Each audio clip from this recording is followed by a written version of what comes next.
Good morning and welcome to the Subcommittee on Border Security and Enforcement hearing on how the Biden-Harris administration's failed border policies fueled a historic crisis at our southwest border, which the Trump administration is now addressing with bold, long-awaited action.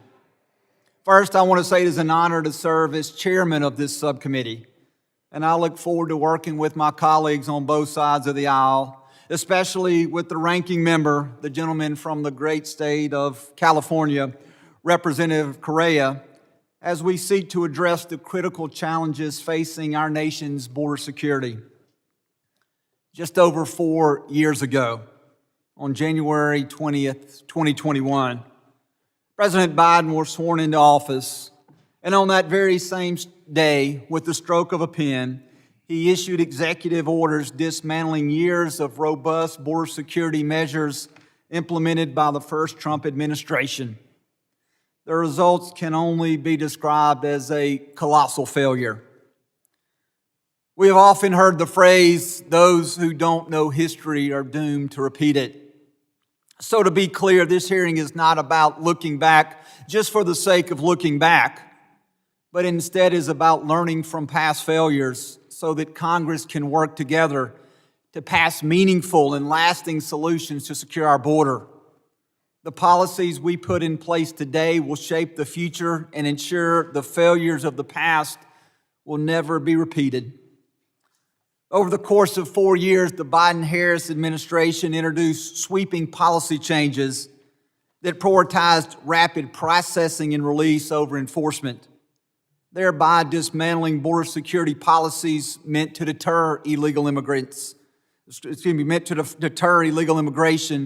and protect Americans from foreign threats abroad. The consequences were devastating as we saw record levels of illegal immigration, a surge in crime committed by transnational criminal organizations, and a weakening of national security. The administration also ended key deterrent measures such as Remain in Mexico and safe third country asylum agreements.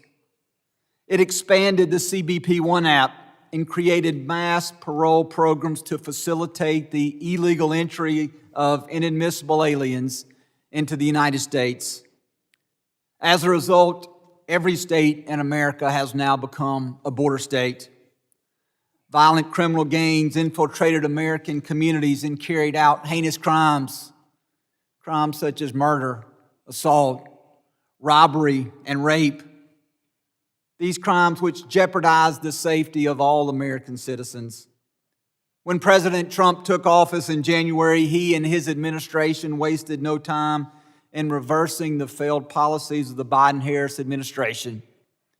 His administration immediately declared a national emergency at the southwest border and took aggressive action such as deploying troops to assist and support DHS to regain operational control.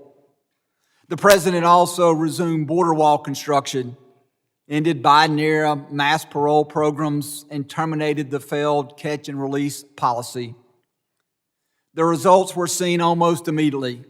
By the end of February, Customs and Border Protection data revealed record low numbers of apprehension at the southwest border. Illegal entries between ports of entry plummeted 94% compared to February of 2024.